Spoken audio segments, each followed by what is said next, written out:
Today's reading is from Matthew chapter 16, and I'll give you a few minutes to find that in your Bible now. That's Matthew 16, starting at the first verse.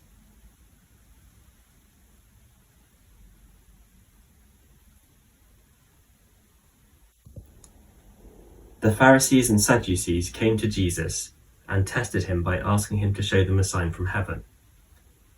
He replied, "When evening comes, you say, 'It will be fair weather, for the sky is red,' and in the morning, 'Today will be stormy, for the sky is red and overcast.'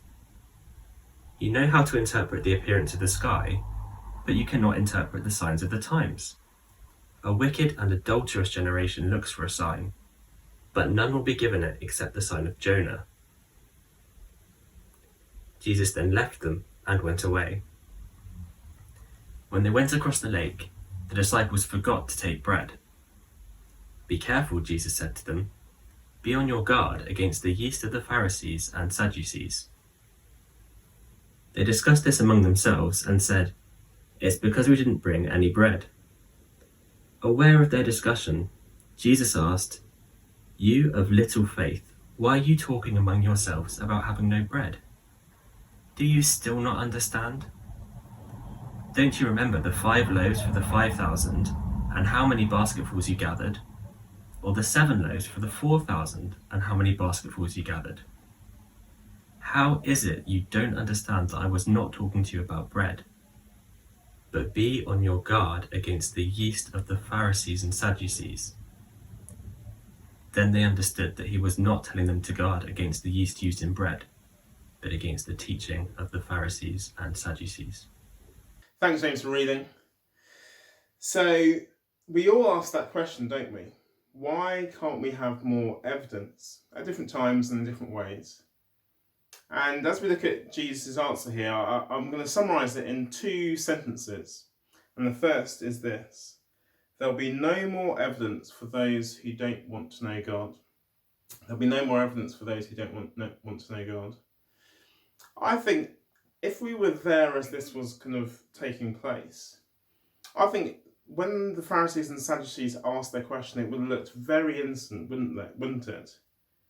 Here they are, they come to Jesus and they ask him for a sign. Just give us a sign from heaven. Give us something that we can see, something that will prove to us irrefutably that you are who you say you are. And then we'll believe you, and then we'll follow you, and then we'll spread your teaching. We'll become one of your disciples. Looks very innocent, doesn't it? But Jesus' response is pretty clear. He says, no, verse 4. None will be given. Then we're told at the end of the verse, Jesus walked away from them. And again, to an onlooker, this would have looked maybe powerless. It might look like Jesus couldn't have done what they asked for. He wasn't able to convince them. Actually, the rest of the gospel tells us he could have very easily done something very impressive. It could look like he was heartless. They didn't care about their heartfelt question, their heartfelt desire for a bit more evidence. But actually, as we read the rest of the passage, we see that Jesus reads them like a book. Verses 2 and 3. He says, look, you guys aren't stupid. You can read the signs in the sky. Why can't you read the signs in front of your nose? He said, look, you know how the weather works, don't you? If it's a red sky in the evening, you know the next day is going to be good weather. If it's a red sky in the morning, you know the rest of the day is going to be bad weather. And that's something pretty trivial. If you get that wrong, you just get wet. Why can't you read the signs of the times? Why can't you work out who I am? And you need to, because the implications, as we see from the rest of the gospel, are enormous. And the signs that we've seen in Matthew's gospel thus far are pretty convincing. Jesus, I guess, is saying to them, what do you make of the fact that the blind are seeing now, and the lame are starting to walk, and lepers are being healed, and the deaf are getting their hearing back, and the dead are being raised? That the message of Jesus coming to restore God's kingdom and restore God's rule and restore God's people to relationship with God is being preached. What about the prophecies that are being fulfilled? What about the sign of Jonah, as he calls it in verse 4? talking about his impending death and resurrection. See, Jonah was an Old Testament prophet. He spent 3 days in what can be described as a watery grave. He spent 3 days in the belly of a fish under the water. But after 3 days, he was spat out into the land of the living. And similarly, Jesus spent Friday to Sunday morning in the belly of the earth. He was dead for all intents and purposes, but after those days, he was spat out into the land of the living. What will you make about that, Jesus says? What will you make of the lives that have been changed by Jesus? What will you make about the fact that Jesus will change the world? What do you make of all this evidence, the signs of the times, all of this pointing to the fact that I am God's chosen, promised, long-awaited King, the one who's going to bring hope and forgiveness and restoration to God's people and to the whole world? What do you make of it? Nothing? You think there's nothing there? And you know why you think that, don't you? Jesus says. Look at the way he describes them in verse 4. You're a wicked and adulterous generation. That's kind of Jewish euphemism for the fact that your heart isn't set on God. Your heart is set on lies and money and power, and you have no interest in knowing the living God. So Jesus says there'll be no more evidence for those who don't want to know God. Maybe like me, you've been doing a bit of decorating recently. As I decorate, I like to listen to things on YouTube. Recently, I heard a debate that happened in the University of Oxford, and the debate was looking at the motion of this house believes that God exists. And one of the third people to support the motion had a very interesting argument indeed. It wasn't very highfalutin. He's a very academic man, but he said this. He said many atheists actually relish the fact that there isn't any God. They would say actually the evidence goes either way, but they would like to choose to believe that there isn't a God. And he said, why is that? Why is it that you want there not to be a God? Why is it that you want there not to be a life after this life? Why is it that you would want there not to be a judgment day? And he says, I know exactly why, because I used to be an atheist. He said, the reason is this, that deep down we don't want to be held accountable for our moral failures. We want to be able to live as we like and then rot. And that seems to be Jesus' perspective here. These guys don't want him to be who he is because of their wickedness, because they don't really want to know God, because of their lives that they want to keep living in rejection of God, even though they look religious. So Jesus is saying here, it's not that we kind of are neutral and we examine the evidence. Actually, it's that the evidence examines us. And sometimes we can be found wanting. And so as we're talking to people about Christian things, I may be discussing the evidence, a helpful question to ask can be this. If it could be proved to you that God exists, would you want to know him? Would you want to be in relationship with him? Helpful question, because if someone says no, then at least that person knows as they do look at the evidence that they're not neutral, they're biased, they have skin in the game, so to speak. They've got an investment in the fact that there isn't a God. They would like there not to be a God.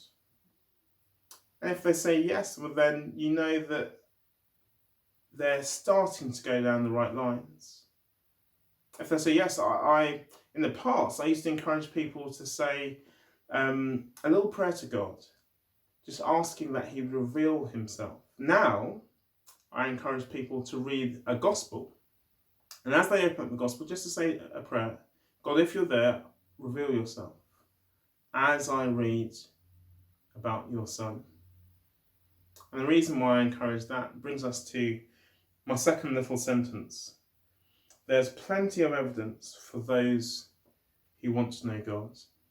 There's plenty of evidence for those who want to know God. A couple of weeks ago, as we started this little series in Matthew, Pete helpfully encouraged us to imagine the tone with which Jesus says some of the things he says. So as we imagine Jesus speaking to the Pharisees and the Sadducees, what tone do you think he spoke to them with? I think it was one probably of righteous indignation, outraged at their refusal to accept the evidence.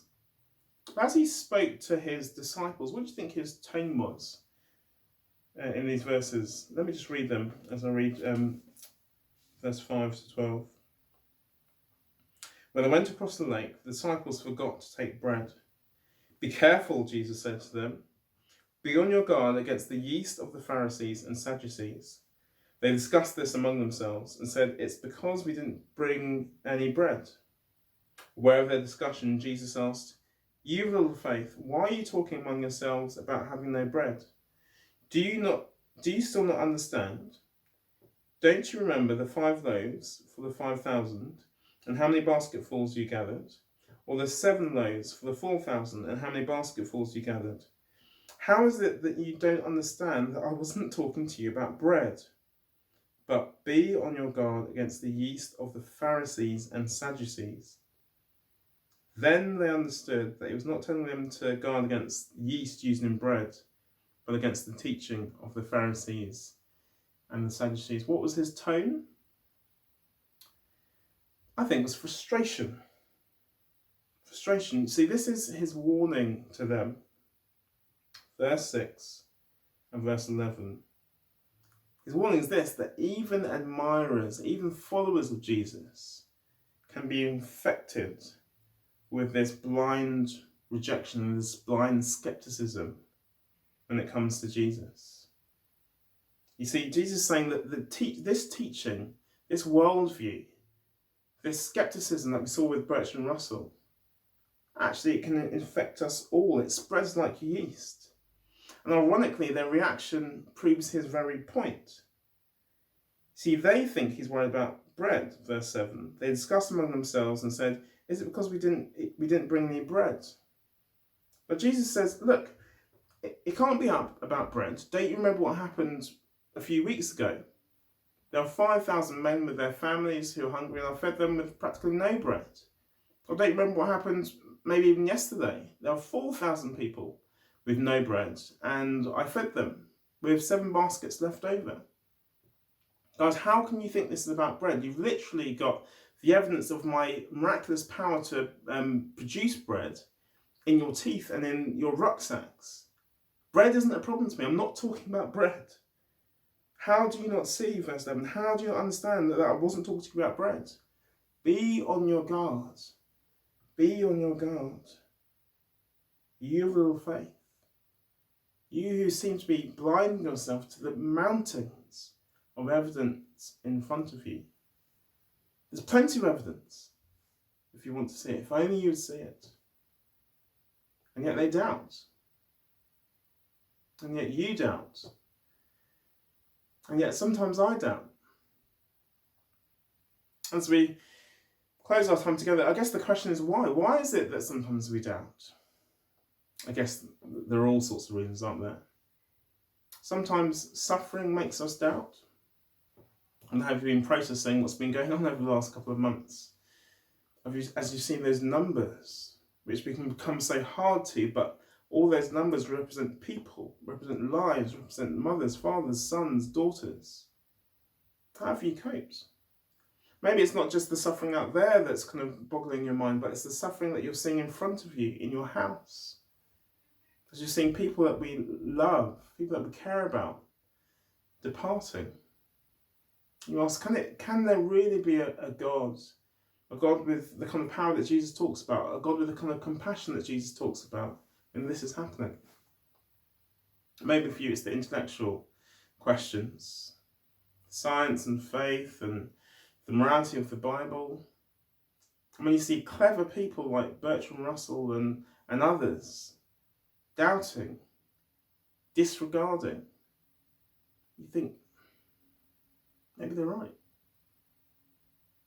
Maybe if we're honest, actually one of the things that makes us doubt is just that yearning inside us, just to do our own thing, to live our own lives, be king of our own destiny, to break the shackles and resist God.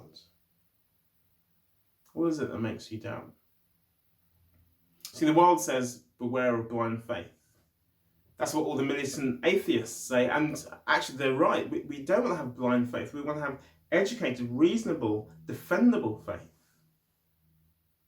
But Jesus says, beware of blind disbelief.